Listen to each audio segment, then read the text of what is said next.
ఈ న్యూస్ ని వేసి తెలియని వాళ్ళకు కూడా సక్సెస్ఫుల్ గా తెలిసేలా చేశారు. కంగ్రాచులేషన్. ఇంకొంతమంది అయితే నా దగ్గర సీజన్ 2 సీజన్ 3 కూడా ఉందంటున్నారు.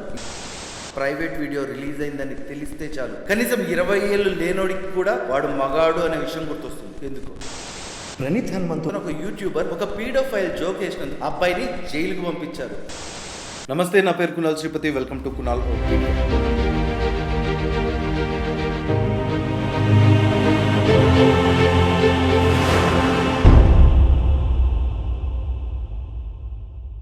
ఇప్పుడు నేను ఏ విషయం గురించి అయితే మాట్లాడదాం అనుకుంటున్నానో దాని గురించి మీకు క్లారిటీ ఆల్రెడీ ఉండే ఉంటుంది. మన దేశంలో మంచి విషయం జనాలను రీచ్ అయినా అవ్వకపోయినా దరిద్రాలు మాత్రం వెంటనే వైరల్ అయిపోతాయి. అలా జరగడం ఇదేమీ ఫస్ట్ టైం కాదు. నేనైతే యాక్చువల్గా ఈ విషయం గురించి అసలు మాట్లాడకూడదు అనుకున్నాను, కానీ జనాలను చూస్తుంటే కోపం వస్తుంది. ఓకే, ఒక అమ్మాయి పర్సనల్ వీడియో బయటికి వచ్చింది, చూసేవాళ్ళు చూసారు, అది వైరల్ అయ్యింది. ఇక అన్ని న్యూస్ ఛానల్లో కూడా ఈ న్యూస్ ని వేసి తెలియని వాళ్ళకు కూడా సక్సెస్ఫుల్ గా తెలిసేలా చేశారు. కంగ్రాచులేషన్స్. నాకైతే అసలు సీరియస్లీ ఏం మాట్లాడాలో కూడా అర్థం కావట్లేదు. మొన్నటి వరకు ఇన్స్టాగ్రామ్ ఓపెన్ చేస్తే ఇలాంటి వీడియో ఒకటి వచ్చిందని సావగొట్టారు. సరే అని లైట్ తీసుకున్నా. బట్ ఇప్పుడు ఇన్స్టాగ్రామ్ ఓపెన్ చేస్తే ఆ వీడియో నా దగ్గర ఉంది. మీకు కావాలా? మీకు కావాలంటే లైక్ చేయండి, కామెంట్ చేయండి, మీకు లింక్ పంపిస్తానంటున్నారు దరిద్రులు. బాధేస్తుంది, కోపంగా ఉంది. ఇంకొంతమంది అయితే నా దగ్గర సీజన్ 2 సీజన్ 3 కూడా ఉందంటున్నారు. ఇంకొంతమంది దరిద్రులు అయితే సీజన్ 4, 5, 6 కూడా ఉన్నాయంటున్నారు. మీకు కావాలంటే చెప్పండి, లింక్ పెడతా అంటున్నారు. ఆ అమ్మాయి ఎవరో తెలియదు, ఆ అబ్బాయి ఎవరో తెలియదు, వాళ్ళు ఎక్కడి నుంచి వచ్చారో,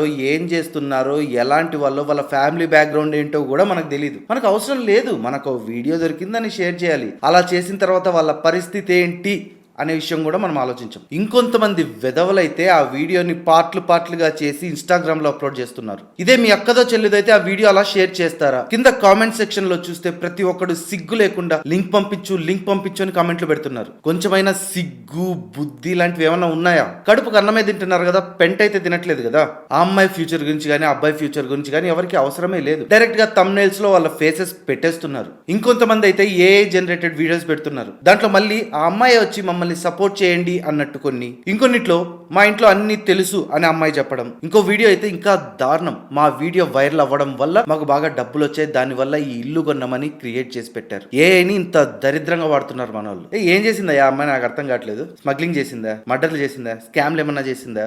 ఆ కప్పులు చేసింది అద్భుతం, అమోఘం అని నేనైతే చెప్పను. వాళ్ళు ఒక వీడియో తీసుకున్నారు, వాళ్ళ దరిద్రానికి అది బయటకు వచ్చింది. ఎవడో బేకార్ గాడు దాన్ని తీసుకొచ్చి ఇంటర్నెట్ లో పెట్టాడు, కొంతమంది చూశారు. బట్ ఇక్కడ మెయిన్ దరిద్రం ఏంటంటే జనాలు డైరెక్ట్ గా సోషల్ మీడియాలోకి వచ్చి వాళ్ళ మొహాలు చూపించుకుంటూ నా దగ్గర లింక్ ఉంది, మీకు కావాలంటే పెడతాను, లైక్ చేయండి, కామెంట్ చేయండి అంటున్నారు. దానికి సిగ్గు లేకుండా చాలా మంది కింద కామెంట్లలో మాకు లింక్ కావాలని అడుక్కుంటున్నారు.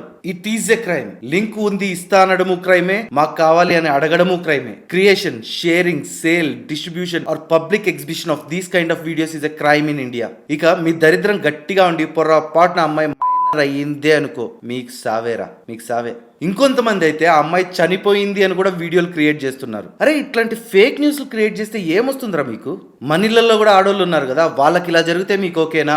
ఎక్కడైనా ఎవరైనా అమ్మాయిది ఒక ప్రైవేట్ వీడియో రిలీజ్ అయిందని తెలిస్తే చాలు కనీసం 20 ఏళ్ళు లేనోడికి కూడా వాడు మగాడు అనే విషయం గుర్తొస్తుంది. ఎందుకు? ఇలాంటి దరిద్రాల వల్లే women peace and security index లో ఇండియా 128th ప్లేస్ లో ఉంది. దీంట్లో ఇంకా దరిద్రమైన విషయం ఏంటంటే టాప్ 10 లో ఒక ఏషియన్ కంట్రీ కూడా లేదు. 15th ప్లేస్ లో సింగపూర్ ఉంది. మనమేమో ఇక్కడ ఇంటి బయట అరుగుల మీద కూర్చొని వెస్ట్రన్ కంట్రీస్ ని తిట్టుకుంటుంటాం. మనకు ఆడోళ్ళంటే దేవతలు గోడల మీద. రియల్ లైఫ్ వచ్చేసరికి వాళ్ళు మనకు బానిసల్లాగా ఉండాలి, అంతేగా. ఇక్కడ నాకు అర్థం కాని విషయం ఏంటంటే ప్రణీత్ హనుమంతు ఒక యూట్యూబర్ ఒక పీడోఫైల్ జోక్ వేసినందుకు ఆ అబ్బాయికి చాలా మంది అగేన్స్ట్ గా పోస్టులు పెట్టారు. దాంట్లో చాలా మంది సెలబ్రిటీస్ కూడా ఉన్నారు. అబ్బాయిని జైలుకు పంపించారు. ఫైన్, ఇలాంటి వాళ్ళకు అలాగే జరగాలి. మరి ఇప్పుడు ఎక్కడికి పోయారు వాళ్ళంతా? ఒక అమ్మాయి వీడియో నా దగ్గర ఉంది, మీకు కావాలంటే లింక్ పెడతాను, లైక్ చేయండి, కామెంట్ చేయండి అనే వాళ్ళు కొంతమంది అయితే సీజన్ 2, సీజన్ 3, సీజన్ 4 నా దగ్గర ఉన్నాయి, మీకు కావాలంటే చెప్పండి అని ఇంకొంతమంది అంటుంటే మాకు ఆ లింక్ కావాలని కామెంట్లలో అడుక్కునే వాళ్ళు ఇంకొకరు. వీళ్ళందరినీ ఏం చేయాలి? సో ఇప్పుడు కూడా ప్రతి ఒక్కరు రెస్పాండ్ అవ్వాలి. ఈ పంచాయతీని ఇక్కడితో ఆపాలి. నేను నా లాస్ట్ వీడియోలో కూడా చెప్పాను, సోషల్ మీడియాని ఎంత దారుణంగా యూజ్ చేస్తున్నారని. ఇది మీ పేరెంట్స్ రెస్పాన్సిబిలిటీ అండి. మీ పిల్లలు ఏం చేస్తున్నారని చూసుకోవాల్సింది మీరే. వాళ్ళ ఫోన్స్ అప్పుడప్పుడు చెక్ చేయాలి, వాళ్ళు ఏం చూస్తున్నారో తెలుసుకోవాలి. మీరు ఆఫీసులో డబ్బులు అనుకుంటూ ఆయన ఎవరో పెద్ద ఆయన చెప్పారు కదా అని రోజుకు 15 గంటలు 18 గంటలు పని చేసుకుంటూ ఉంటే మీ పిల్లలు ఇలానే తయారవుతారు. మీకు లింక్ కావాలని ఒక బ్యాచ్, అవును మాకు లింక్ కావాలని ఒక బ్యాచ్. ఈ 2 బ్యాచ్ల్లో ఏదో ఒక దాంట్లో మీ మీ పిల్లలు ఉంటారు. ఈ విషయాన్ని మీరు సీరియస్ గా తీసుకోకుండా ఇక్కడితో లైట్ తీసుకుంటే రేపు పొద్దున మీ బిడ్డ వీడియో కూడా షేర్ అయ్యే ఛాన్సెస్ ఉన్నాయి. అలా జరగకూడదంటే ఫస్ట్ మీ పిల్లలు ఏం చేస్తున్నారో మీరు తెలుసుకోవాలి. ఈ వీడియోలో నేనేమన్నా తప్పుగా మాట్లాడినా, సింగిల్ సైడెడ్ గా వెళ్ళాను అని మీకు అనిపించిన ఫీల్ ఫ్రీ టు కామెంట్. ఈ వీడియో ఇక్కడి వరకు చూసారంటే మీకు నచ్చింది అని అనుకుంటున్నాను. So please like the video and subscribe కునాలోపీడియా.